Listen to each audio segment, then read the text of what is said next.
테크핀이 금융산업의 빅블러를 주도하고 있다. 빅블러, 산업의 경계가 무너지는 현상. 블러 효과는 사진이나 글씨 등의 경계가 흐릿해지는 현상을 의미한다. 스탠 데이비스와 크리스토 마이어는 1999년에 블러라는 책을 출간했다. 여기서 블러는 산업의 경계가 무너지는 현상을 의미한다. 정보기술을 활용하여 기업들이 기존 산업이 아닌 다른 산업으로 쉽게 진출함으로써 기업의 산업별 분류가 애매해지는 것을 가리킨다. 정보기술이 다양하게 그리고 빠르게 발전함으로써 산업 간 경계는 더욱 흐릿해질 것이다. 1970년대에는 컴퓨터 기술이, 2000년대에는 모바일 기술이 산업 경계를 재편성하였다. 앞으로는 데이터가 핵심 게임 체인저가 될 것이다. 데이터 기반의 인공지능 기업은 기존의 모든 산업에서 우위를 차지할 것이 분명하다. 정보기술 발전이 가속화될수록 기존 산업 경계는 더욱더 의미가 없어지게 된다. 이러한 현상을 빅블러라고 한다. 구글, 아마존, 애플, 알리바바, 삼성전자 등과 같은 IT 공룡 기업들이 빅블러 현상을 주도하고 있다. 앞선 IT 기술을 바탕으로 대규모 고객 네트워크 기반의 플랫폼 비즈니스 모델로 성공하고 있다.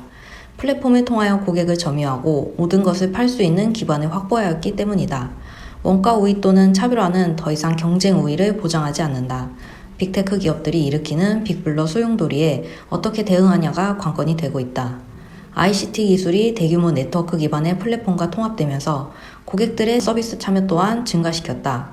과거 경쟁 전략의 주요 핵심은 원가 우위와 차별화를 통해 경쟁 우위를 선점하는 것이 골자였지만 시대가 변하면서 풍부한 고객 네트워크와 강력한 기술을 기반으로 경쟁 우위를 점유하는 빅테크 기업은 산업을 아우르는 강력한 경쟁 기업으로 떠오르고 있다. 아마존, 고객 경험으로 디지털 혁신을 만들다. 1994년 온라인 서점으로 시작한 아마존은 지금은 전자상거래, 음악 스트리밍, 미디어 유통 등을 뛰어넘어 배송, 금융 등에 진출했고 세계 1위의 클라우드 서비스 기업이 되어 있다. 아마존이 온라인 약국 필팩을 인수하자 관련 회사들의 주가가 폭락했다. 아마존이 홀푸드를 인수하여 신선식품 배송에도 뛰어들었다. 아마존은 뛰어난 정보기술을 바탕으로 모든 산업에 진출하고 있다. 현재는 아마존 웹 클라우드 서비스와 같은 ICT 신기술 사업, 엔터테인먼트 사업, 태블릿 및 스마트 디바이스 사업 등 인프라 구축 사업을 넓혀가고 있다. 아마존이 지향하는 것은 고객 경험이다. 제프 베조스 CEO는 우리는 세상에서 가장 고객 중심적인 회사가 되기를 열망한다라고 말했다. 고객 경험을 지속적으로 향상시키기 위한 수단으로 아마존이 자사의 전자상거래 플랫폼에 금융 서비스를 도입시킨다는 점은 금융사에게 특히나 위협적이다. 아마존은 자사의 플랫폼 내에서 수수료 없이 디지털 계정에 현금을 입금시키는 계좌 서비스를 제공하거나 대출 플랫폼을 출시했으며 2016년에는 화이트 라벨 서비스인 아마존 프로텍트로 헤드폰에서 주방 가전 제품에 이르기까지 소비재에 대한 우발적인 도난보험을 제공하기도 했다. 지급결제, 은행계좌, 대출, 보험 등 언번들 서비스를 제공하면서 축적된 1억 4천만 명의 고객 충성도는 아마존은 언제든지 금융회사로 탈바꿈할 수 있는 가장 큰 원동력이다. 스타벅스 모바일 결제 고객수 1위. 스타벅스는 세계에서 가장 큰 다국적 커피 전문점으로 78개국에서 총 27,340개의 매점을 운영하고 있다. 1995년부터 스타벅스만의 눈에 띄는 비주얼 브랜드 언어를 창출해갔던 스타벅스는 고객의 경험 가치를 창출하기 위해 혁신적인 서비스를 제공한다. 스타벅스는 미국의 금융 고객이 계좌 예치 시 발생하는 높은 수수료로 인해 은행을 이탈하는 고객의 페인 포인트를 발견했다. 송금 기능의 역할을 하고 카드 사용 시 결제 수수료를 아낄 수도 있는 카드라는 점에서 고객들에 대처하기 위한 예금 수수료로 인해 선불 충전식 카드, 이른바 커피 통장을 만든 것이다.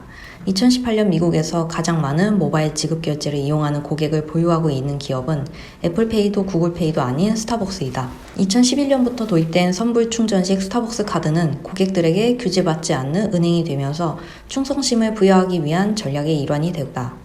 스타벅스는 모바일에 카드를 도입하면서 좀 더 편리한 서비스로 고객에게 쿠폰, 각종 프로모션 등을 제공하면서 고객들이 충전한 예치금은 2017년 기준 최소 691억 원에 달했다. 이와 더불어 모바일 앱을 통한 주문 및 결제, 기술업체와 협력을 통한 AI 기반 맞춤형 서비스 엔진 및 차량 번호로 자동 결제 등 인프라 구축을 통해 고객 서비스를 향상시키는 테크핀 기업으로 거듭나기 시작했다. 금융감독원은 2018년 11월 핀테크 포럼을 열어 스타벅스 마케팅 부사장을 초빙하여 스타벅스의 금융혁신에 대해서 언급했다. 그리고 스타벅스가 글로벌 비트코인 은행을 꿈꾸는 가능성에 대해서 한국 금융산업이 전혀 진지하게 고민하고 있지 않는다며 아쉬움을 내비치기도 했다. 물론 아직까지 비금융 기업이 고객의 예치금을 통해 이자 수익을 창출할 목적으로 외부에 투자하거나 자산 운용을 할 수 없다. 그러나 실제로 스타벅스는 지난해 23개의 글로벌 거래소가 합작하여 만든 암호화폐 거래소 벡트와 파트너십을 맺어 디지털 화폐 거래 플랫폼에서 암호화폐 같은 디지털 자산을 달러 등 기존의 법정 화폐로 바꿔 결제할 수 있는 애플리케이션 개발에 논의 중이다.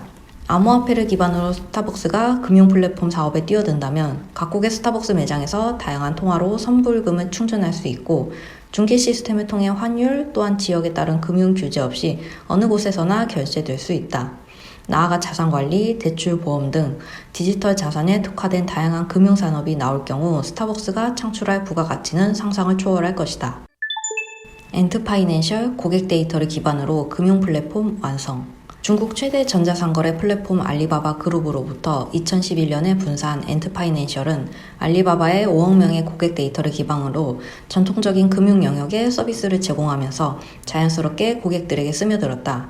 2018년 시가총액은 약 1,500달러에 달한다. 글로벌 핀테크 기업 중에서 기업가치 순위가 1위이다. 금융시장 인프라가 낙후된 중국 시장에서 온라인 커머스 사업은 난관이 많았다. 이를 극복하기 위한 수단으로 알리페이를 만들었고 알리바바 플랫폼에 축적된 고객 데이터를 기반으로 대출 비즈니스에 성공적으로 진출했다. 소비자의 거래 데이터를 활용하여 모바일 결제와 같은 O2O 서비스를 고도화하였다. 지금은 자산운용, 보험 등 여타 금융사업으로 영역을 확대함으로써 금융 플랫폼으로서의 입지를 굳혀가고 있다. 중국의 결제 시장은 금융회사가 아니라 엔트파이낸셜, 텐센트와 같은 IT 기업들이 주도하고 있는 형국이다. 카카오, 모바일 플랫폼에서 금융 플랫폼으로 모바일 메신저 시장을 선점하여 성장한 카카오는 IT 기업에서 라이프스타일, 쇼핑, 게임 등 생활형 플랫폼으로 변모하고 있다. 인당 메신저 트래픽 점유율이 평균 95%에 달하는 플랫폼으로 내수 시장을 지배한 카카오는 고객들이 별도 앱을 설치하지 않고 서비스를 바로 이용할 수 있도록 했다. 카카오는 카카오뱅크, 카카오페이, 카카오스탁 등의 플랫폼을 기반으로 바로증권 인수 및 보험회사 진출 등 금융 플랫폼으로 본격적으로 진화하고 있다. 카카오의 금융 플랫폼의 허브 역할을 주도하고 있는 류영준 카카오페이 대표는 지불 결제를 기반으로 송금 결제 편의성을 극대화해서 사용자를 모으고 금융 서비스를 하나둘씩 늘리면서 카카오페이 하나면 모든 금융 생활을 누릴 수 있는 생활 금융 플랫폼을 만드는 것이 미션이라고 말했다. 카카오페이는 생활금융 플랫폼의 전문성을 기반으로 인슈어테크 플랫폼을 접목시키면서 새로운 양상을 보이기 시작했다. 2019년 7월 클라우드 보험 플랫폼 인바이유를 인수한 카카오페이가 전통적인 보험 구조를 재정의하고 위험을 최소화하는 P2P 형태의 보험을 시도하고 있다. 동일한 위험 보장을 원하는 사람들이 형성한 그룹 안에서 피보험자들의 보험 사고 실적에 따라 보험 기간이 끝날 때 보험료 일부를 환급받을 수 있는 구조이다. 앞으로의 금융시장은 어떤 모습으로 변화할까? 기존 금융회사들도 위협이 시작되었음을 인정한다. 다만 아직은 결정적 시기가 아니라고 생각하는 경향이다. 당분간은 큰 변화가 없을 것이라고 전망한다. 변화가 시작되었지만 아직 큰 위협이 되고 있지 않은 것은 사실이다. 중요한 것은 고객이 기존 금융회사보다 테크핀의 서비스를 더 선호하고 있다는 점이다. 후발주자인 카카오뱅크가 모바일 뱅킹 신규 고객에서 압도적인 점유율을 보이고 있는 것이 이를 증명한다. 변화에 대응할 수 있는 시간 프레임이 많이 남지 않았다. 디지털 뱅킹이 뉴노멀로 자리 잡은 시기가 되면 더 이상 손 쓸 수 없는 상태가 될 것이다. 기존 금융회사가 중점적으로 대비해야 할 사항은 다음과 같다. 디지털 테크놀로지 역량을 갖춘다. 기존 고객 네트워크를 기반으로 플랫폼 비즈니스로 탈바꿈한다. 다양한 산업 리더와 융합 및 협업 서비스와 프로세스를 도입한다. 데이터 기반의 비즈니스 체계를 확립한다. 오픈 API 기반의 협업 생태계를 구축한다.